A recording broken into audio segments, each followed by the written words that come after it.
Hello, everyone. I'm Virginie Blot, PXM evangelist at Akeneo, and I'm talking to you today from France, as you may have guessed, thanks to my accent.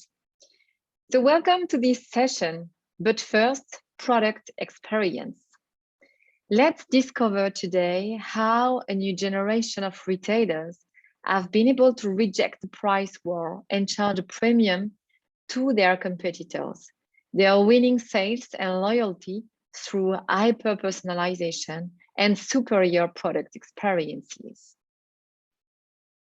Let's go. Hardly a day passes without some headline somewhere declaring that the retail industry is falling apart. Venerable brands are turning out the lights for the last time in thousands of stores. Hundreds of thousands have been put out of work. Online shopping is eating physical retail's lunch with no end in sight. Sounds like a nightmare, or wrong, or at least a distorted notion. First, just look at the figures. Since the end of 2010, in the aftermath of the Great Recession, for 8 years straight, more than new stores have opened in the US than have closed. Business would be bad, right? Not so. Preliminary estimates show retail industry sales rose a healthy 4.6% last year, and are forecast to grow almost as much this year, according to the National Retail Federation. That's some apocalypse, more stores and more sales. The question of whether there is going to be a retail apocalypse is irrelevant. It has already happened. The rules changed permanently in March 2020. There is a world before and a world after. Behaviors will change in the long term. I'm sure all of us have tried to buy on websites, online, try new websites during the COVID crisis they had never before, and still go on purchasing on these websites. I'm personally one of those. So to deny the existence of this transformation is to cling desperately to a word and use this that no longer exists. And to spin the metaphor of the apocalypse, what's the name given to those who are already dead and who don't know it again? Yeah, I think you get it. So what will the retail of tomorrow look like? Amazon has sometimes been spoken of as being both one of the scourges heralding this apocalypse and a real success in terms of understanding the evolution of uses. Also, it would be tempting to dissect Amazon to understand what allowed them to get through this apocalypse. But Amazon is a big machine, and as impressive and agile as it is, it now has a very well-oiled model. Despite some interesting experiments, it is unlikely that this is where the retail model of tomorrow will be created. Don't think so. And I found it interesting to look at one company category in particular that is known to be customer-centric. The NVBs, digital native vertical brands. I guess some of these names, even if they're pretty young, are familiar to you. And we come back to some of them in detail right after. One thing that they all have in common is that they do not just offer products. They first offer a community, an experience. And yes, clicking a mouse on Amazon is not an experience. So my thesis here is there's no good customer experience without a compelling product experience. And it is a mantra that has guided us at Akeneo as we think about the importance of product information to any business that sells anything, no matter B2B, B2C. We talk to every company. Over the last decade, digital native vertical brands, the NVB, companies that build, market, sell, and ship their products without using a third party, such as Glossier, Sleepers, Allbirds, Dollar Shave Club, not only changed how customers buy products, but have also carved a successful niche away from traditional retailing and the Amazon marketplace. As a result, recent years have been very thought for physical retail. However, the bricks and mortar store concept is still alive, and the NVB companies are embracing physical retail space.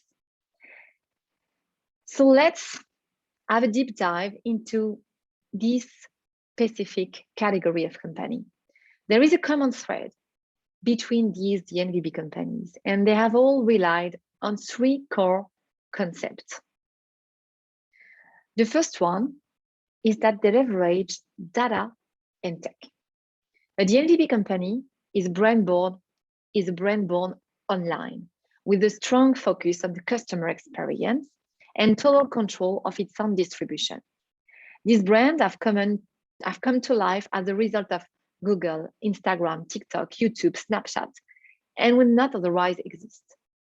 One example is Scentbird, a DNVB selling sample designer fragrances on subscription. Scentbird could not have existed a mere 10 years ago, but today the company leverages tech platforms to communicate, sell, and manage its inventory. The co-founder of Scentbird, Sergey Gusev, wanted to find influencers with large online followings and began searches for perfume reviews on YouTube, where he reached out to influencers to review his brand in exchange for free products. He says that the strategy paid off, definitely. And he sold over 100 products in less than 3 days as a result of the reviews he gets.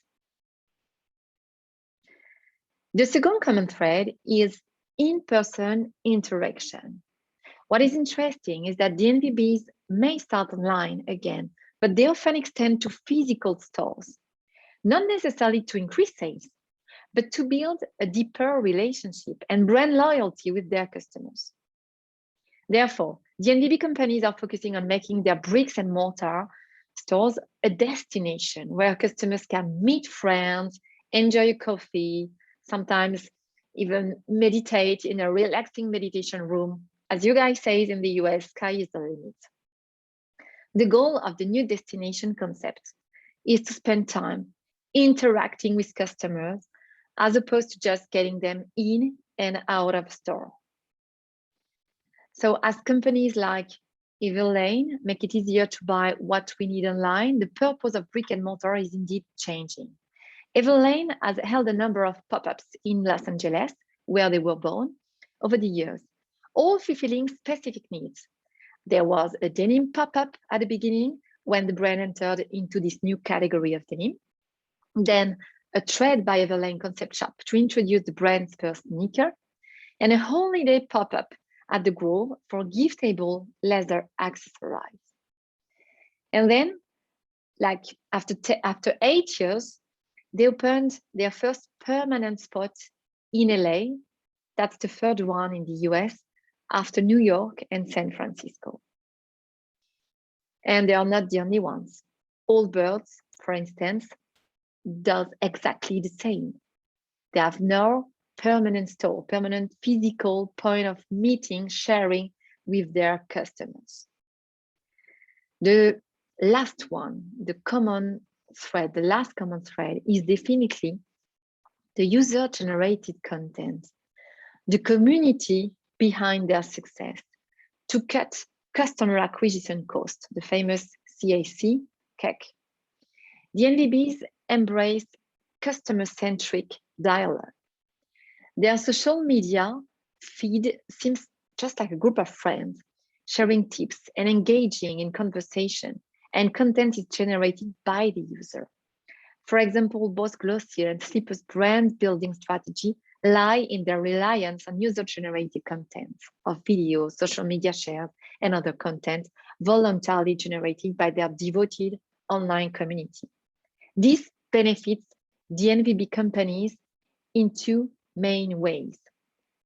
Firstly, when customers have great brand experience, they naturally rave about the brand and share their experience with friends. We all know that referrals are one of the most cost-efficient ways of increasing a customer base.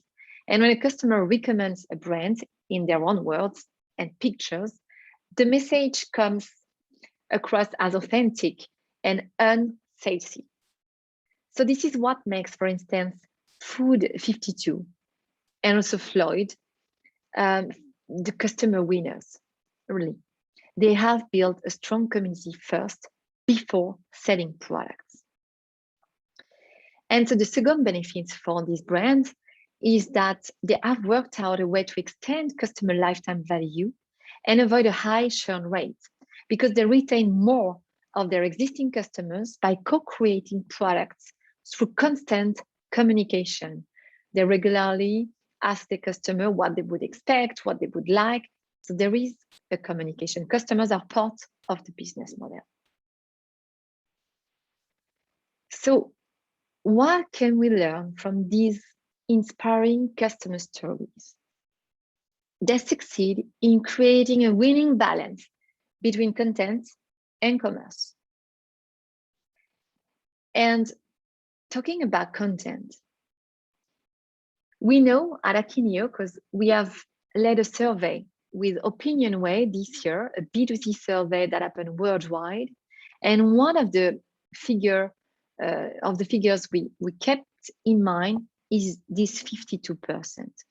52% of consumers would be willing to pay more for the same product with clear information on the brand's values, which is significant. So companies have to care about the product information they deliver to their customers. If you paid attention to the DNVB's example we shared previously, in addition to the 3 core components that make their success, they have common thread also around the way they are transparent about explaining the material they use, being transparent all along the supply chain, making their best to have less impact, carbon impact. That's also a common thread that matters for customers, mostly for the young generation, for the millennials. And so this is exactly what product experience management is about. Forrester says that the product experience you offer has the most impact on the brand's overall customer experience index score. So we now know it impacts the customer experience and then the sales. So to give you a clear definition of what product experience management means, it's all about bringing together people, process, and technology to efficiently deliver high quality product information in the right context, adapted to channel and locale, the languages you address. All orchestrated to support any business growth strategy. Because technology, yeah, it's one thing. At Akeneo, we have built a powerful software, a PIM, Product Information Management System, used by thousands of brands worldwide, thousands of people, which has been designed to empower people all along the enrichment journey. It is very user-friendly, business people oriented, definitely not technical people oriented. Because product information is not just the job of one team. It is a strategic topic because before selling a product to a customer, you need to share product information internally to your point of sales, to your vendors in stores, if you have some. Whenever you share product information, if you still produce print catalog, no matter where you share again product information, as soon as you have a team, at least a teammate, a dedicated workspace for him, for them, must have been designed in the PIM software. That's why we say it's not only about technology, but about making sure that people will like working, using daily this new technology, which is much more than a tool only. It's definitely a new way of working, of collaborating all together to craft the best product experiences, not working anymore in silo, but sharing the best information, the best product information you are responsible about to craft, again, the best product experiences. And so that's why we say that product experience unlock growth, help companies unlock their growth. Because a company must adapt. Look at the DNVBs.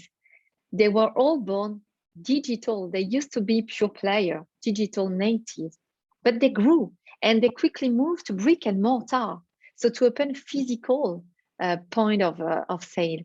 And so they need also product information in these physical points.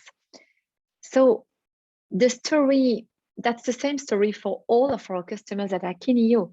For the more traditional retailers, they have to move to grow digitally. So that's the same. For them, we help them build a strong foundation of product information with the right teams involved to craft the best product experience with the right process again, so that they can quickly adapt whatever their next business challenge is. As soon as you have this strong foundation, you can sell faster because you know how to onboard faster, more products. You get the process, you have the right teammates, so you know how to move quickly. The same, if you want to enhance your product quality, if you want to enhance what you share about your brand identity, you know how to do it. You have built the basis. So as soon as you open a new channel, a new sales touch point, you get the information already ready. You just have to adapt maybe the 20% of this specific channel information, so it goes faster. And the same if you want to open to new markets, if you want to open to new geos, you have it, you know the process, you know how to have a new team involved in the process of enrichment. So you definitely save time, you go faster, you go better. So to finish today, if we can share some recommendation to you for your company or for company you work with, you work for, the number one definitely would be to think omni-channel, not digital only. It's okay to have an urgent need to move to grow digital. But while consumers are increasingly shopping via online and digital channels, it's important to always remember that we are still living in an omni-channel world. Not all digital one. As our survey showed, many consumers still make purchases and get crucial information about potential purchases from brick and mortar stores. So do not neglect your vendors in stores. That's why it's crucial to remember to start by building a great product experience, then apply that experience to all of your shopping channels, not the other way around. The second recommendation would be definitely that values matter. You remember the 52% consumers care about the ethics and values of the brands they buy from. So make sure that you communicate your brand values clearly and effectively in your product information and display them prominently on your shopping channel to let consumers know where you stand. And it's also important to think about the way you search for products. You look for products on a website. Think about this value as a potential facet, as a potential search in your website. The last, but certainly not least recommendation would be to keep in mind that product experience is all about the bottom line. The biggest takeaway from our 21 B2C survey is that invest in your product information can have major impact on your bottom line, positively or negatively.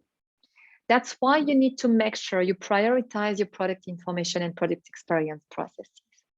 That way, you make sure that you're providing accurate, consistent information to consumers with dynamic, exciting product experiences across a wide range of channels. I hope it was clear and valuable for you. Thanks for joining today. If you personally wonder where you are on this path to the PXM, to the product experience maturity, or where one of your customers stands in this maturity curve, feel free to take the short quiz we offer on our website. It's really quick, fast.